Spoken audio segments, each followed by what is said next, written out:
DGP സെൻകുമാറിനെ police ചീഫാക്കാൻ വൈകുന്നത് എന്താണെന്ന് supreme കോടതി. ഓരോ ഫയലും ഓരോ ജീവിതമാണെന്ന് നാട്ടുകാരെ പഠിപ്പിച്ച നമ്മുടെ മുഖ്യമന്ത്രിയോടാണ് ചോദ്യം.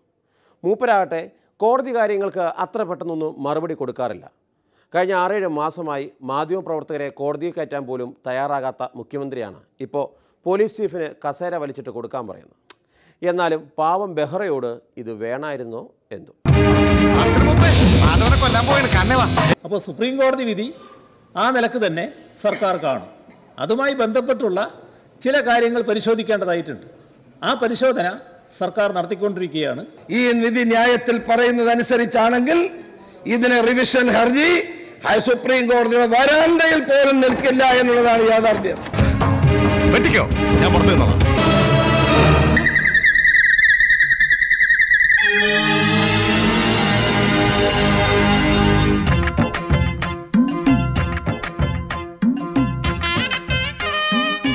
പുരുഷട്ടാ, ആളെ മനസ്സിലായില്ലേ? നമ്മുടെ പിള്ളയച്ചൻ ഭഗീരഥൻ പിള്ള.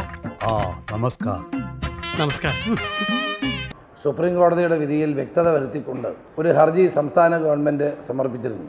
എന്നാൽ ആ വ്യക്തത വരുത്തണമെന്നാവശ്യപ്പെട്ടുകൊണ്ടുള്ള ഹർജി നിഷ്കരണം സുപ്രീം കോടതി തള്ളിയിരിക്കുകയാണ്. മാത്രമല്ല 25,000 രൂപ കോടതി ചെലവിന് നൽകണമെന്നുമാണ് സംസ്ഥാന ഗവൺമെന്റിനോട് അഭ്യർത്ഥിച്ചിട്ടുള്ളത്.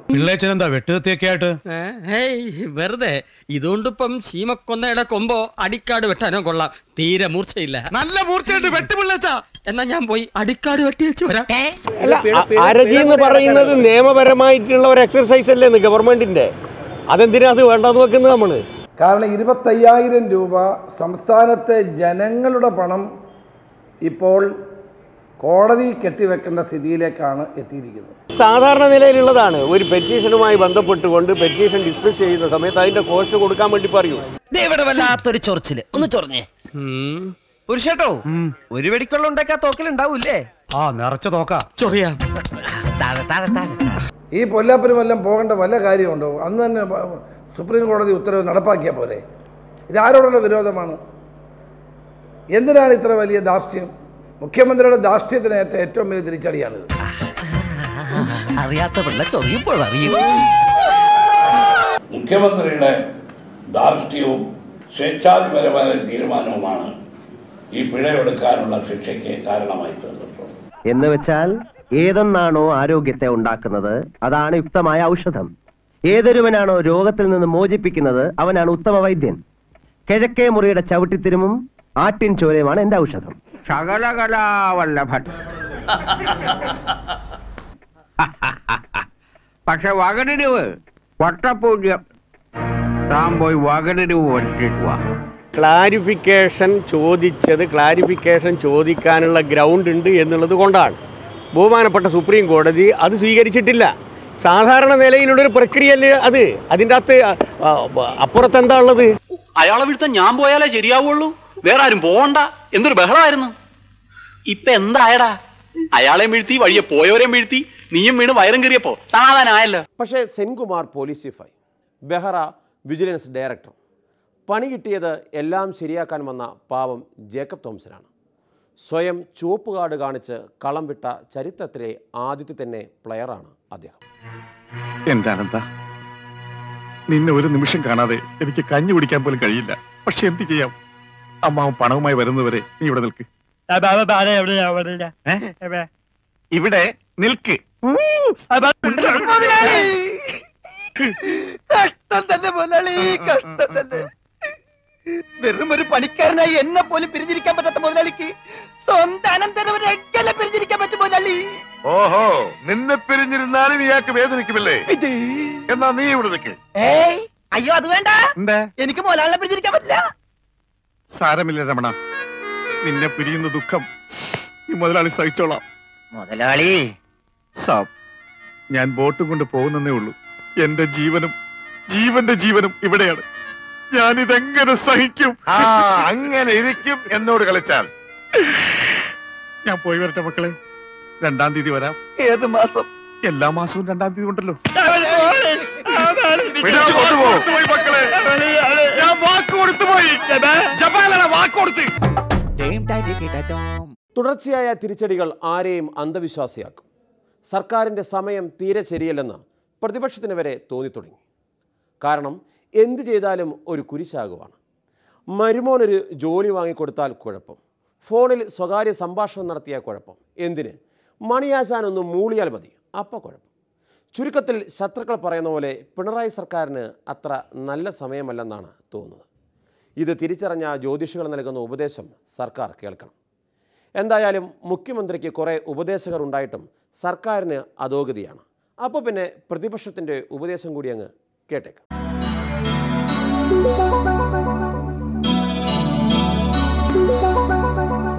ബഹുമാനപ്പെട്ട മുഖ്യമന്ത്രി, എനിക്ക് തോന്നുന്നത് അങ്ങേക്ക് കണ്ടകശനിയാണ് എന്നാണ്.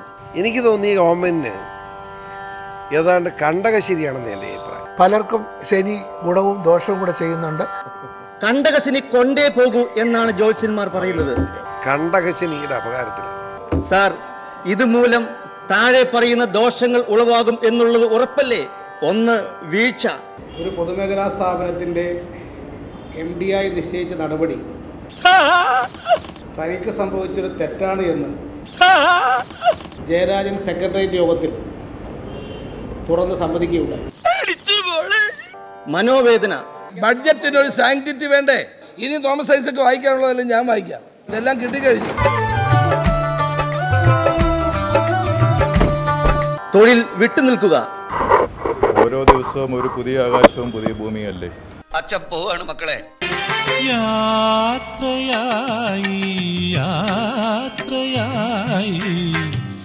ധനനഷ്ടം. പക്ഷെ ഇത് പരിഹരിച്ചില്ലെങ്കിൽ അതീവ ഗുരുതരമായ സാമ്പത്തിക പ്രത്യാഘാതം സൃഷ്ടിക്കും. തോൽവി, ഭരണപരാജയം.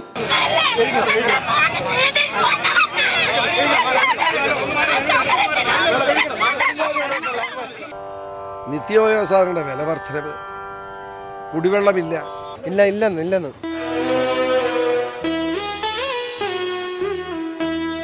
ഇതിപ്പോ നിലവിൽ കിട്ടാത്തതിന്റെ പേരിൽ 700-800 രൂപ കൊടുത്തിട്ട് ആൾക്കാർ 1 ലിറ്റർ വരെ മേടിച്ച് കഴിക്കുന്നത്.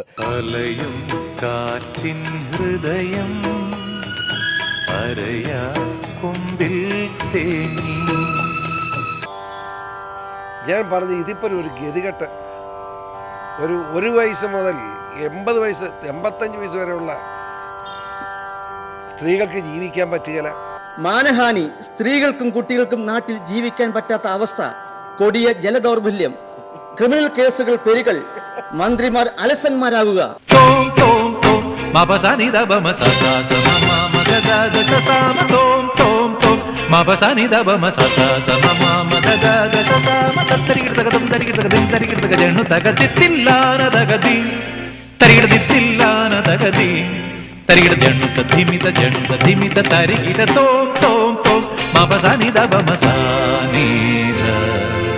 മണി കെണിയാകുക.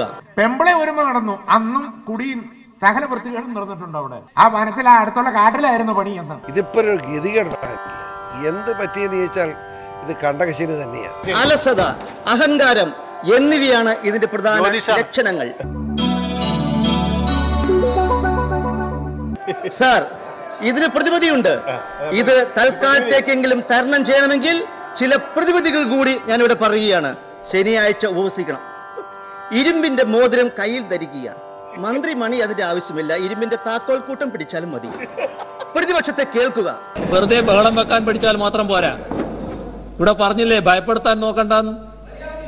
അതെ, ആ മര്യാദ അങ്ങോട്ടും വേണം.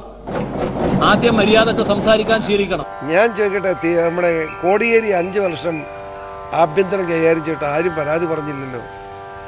അതാ സുഖമായിട്ട് അമ്പലത്തിൽ ക്ഷേത്രത്തിലൊക്കെ പോകേണ്ടവരൊക്കെ പോകുന്നുണ്ട്. അതുകൊണ്ടാണ് എനിക്കറിയാം. അതുകൊണ്ട് പിണറായി ഒരു കാര്യം ചെയ്യേണ്ടത് ഈ കാര്യമൊക്കെ കോടിയോട് ചോദിച്ചൊന്ന് പഠിക്കുന്നത് നല്ലതാണെന്നാണ് എൻ്റെ അഭിപ്രായം.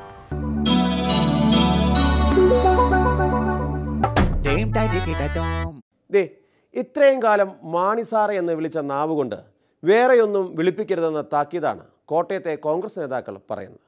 അല്ല, യൗവനയുക്തയായ കേരള കോൺഗ്രസിന് പുറകെ എല്ലാവരും നടക്കുന്നത് സ്വാഭാവികമാണെന്ന് ചരൽക്കുന്നിൽ പറഞ്ഞ മാണിസാറിൻ്റെ അവസ്ഥ ഇപ്പോൾ പറയാതിരിക്കുന്നതാണ് ഭേദം.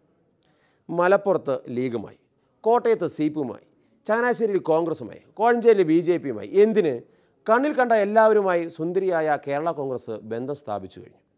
അതിൻ്റെ പേരിൽ കോൺഗ്രസ് നേതാക്കൾ ഇത്ര കണ്ട് ചൂടാകേണ്ട കാര്യമൊന്നുമില്ല. ഉദാരവൽക്കരണ നയങ്ങൾ നാട്ടിൽ നടപ്പിലാക്കിയപ്പോൾ കോൺഗ്രസ് ആലോചിക്കണമായിരുന്നു. കോട്ടയം ജില്ലാ പഞ്ചായത്ത് കേരള കോൺഗ്രസ് പാർട്ടിയുമായിട്ടുള്ള ഒരു ധാരണ, അതിൽ മലക്കം മറിഞ്ഞത് കോൺഗ്രസ് പാർട്ടിയാണ്, അത് അട്ടിമറിച്ചത് കോൺഗ്രസ് പാർട്ടിയാണ്. ഈ നമ്മളെല്ലാം തീരുമാനമെടുത്തത് അത് കോൺഗ്രസ് പാർട്ടിയെ ജില്ലാ പഞ്ചായത്തിൽ അവർക്ക് പിന്തുണ കൊടുക്കണമെന്ന് തന്നെയായിരുന്നു. പക്ഷേ ഇതിനുശേഷം ഇതിനുശേഷം DCC യോഗം വിളിച്ചു കൂട്ടി അതിശക്തമായി അതിന് നമുക്കെതിരെ പറയും, കേരള കോൺഗ്രസ് പാർട്ടിക്കെതിരെയും കേരള പാർട്ടിയുടെ ചെയർമാനെതിരെയും KM മാണിക്കെതിരെയും സംസാരിച്ച് അത് പത്രത്തിൽ കൊടുത്ത് അപമാനിച്ചതിന് ശേഷം അവിടെയുള്ള പാർട്ടി പ്രവർത്തകർ, കേരള കോൺഗ്രസ് പാർട്ടി പ്രവർത്തകർ എന്ത് എന്ത് എന്ത് എന്ത് നിലപാടെടുക്കും? ആ പഴയ പ്രഭാകരൻ തന്നെയാണോ ഈ സംസാരിക്കുന്നത്? DCC യോഗത്തിൽ കേരള കോൺഗ്രസ് വിമർശിക്കുന്നത് അദ്ദേഹം ഒരു കാര്യം മനസ്സിലാക്കണം. കോൺഗ്രസ് പാർട്ടി എന്ന് പറയുന്നത് DCC യോഗമാണെങ്കിലും നേതാക്കന്മാർക്ക് ഓശാന പാടുന്നവരല്ല കോട്ടയം കോൺഗ്രസ് പ്രവർത്തകന്മാർ. വിമർശനങ്ങൾ ഉണ്ടാകും, അഭിപ്രായം പറയും, കോൺഗ്രസ് നേതാക്കൾ വിമർശിക്കും. പിന്നെ അല്ലേ KM മാണിയും ജോസ് കെ മാണിയും? അല്ല, ഇത് അപമാനിക്കപ്പെട്ടാൽ കേരള കോൺഗ്രസ് പാർട്ടി മിണ്ടാതിരിക്കുവോ? കലിപ്പ് തീരണില്ലല്ലേ? ഞാൻ ചോദിച്ചു, കേരള കോൺഗ്രസ് പാർട്ടി ചെയ്തത് എന്താണ്? ചരൽക്കുന്നിലെടുത്ത തീരുമാനം എന്ന് പറയുന്നത് കേരള കോൺഗ്രസ് പാർട്ടിക്ക് കഴിഞ്ഞ 5 വർഷക്കാലം UDF സർക്കാരിൻ്റെ കാലത്ത് മുറിവേറ്റിട്ടുണ്ട്. പക്ഷേ ആ മുറിവേറ്റതിന് ശേഷം ഒരു പുലഭ്യവും കേരള കോൺഗ്രസ് പാർട്ടി ഒരു വേദിയിലും പറഞ്ഞില്ല. പാർട്ടി ചെയർമാനും അത് തന്നെയാണ് പറഞ്ഞത്. പക്ഷേ അതിനുശേഷവും ആ മുറിവിൽ പിന്നെയും മുളക് പരട്ടുന്ന രീതിയിലേക്കുള്ള സംസാരവുമായിട്ട് പോകുന്നു എന്നുള്ളതാണ്. വിമർശനം ഉണ്ടായാൽ ഈ 4 ചൂടുകൾക്കുള്ളിലാണ്. പക്ഷെ ഉണ്ടാകാത്ത വിമർശനം, നടക്കാത്ത ചർച്ചകൾ ഉണ്ടെന്ന് പറഞ്ഞ് കോട്ടയം DCCയെ പ്രതിക്കൂട്ടിലാക്കി ശ്രീ KM മാണി സാർ അല്ല, KM മാണി.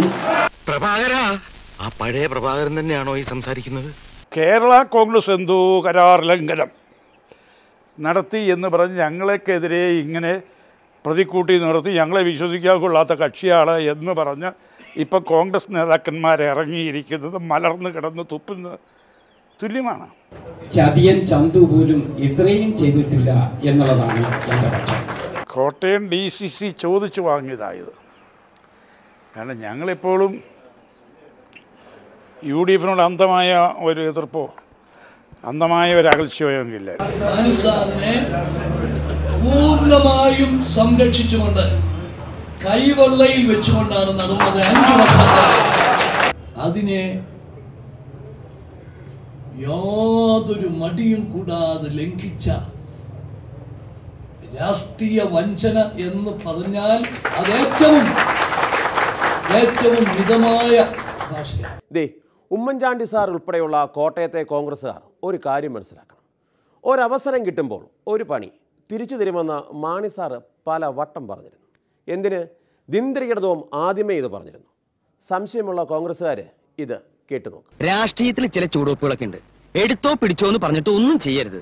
എല്ലാ വൈരാഗ്യങ്ങളും ചതികളും വഞ്ചനകളും ഉള്ളിൽ അങ്ങനെ ഒതുക്കി വെക്കണം. എന്നിട്ട് സമയം നോക്കി അതിൽ ഓരോന്നായി പ്രയോഗിക്കണം. ഈ സമയത്ത് നമ്മളെ കുത്താൻ വേറെ ആരെങ്കിലും നമ്മുടെ പിന്നിലുണ്ടോ എന്നൊരു കണ്ണു വേണം. അതുവരെ ദാ ഇങ്ങനെ ചിരിച്ച് ഇങ്ങനെ നിൽക്കണം. എങ്ങനെ ഇങ്ങനെ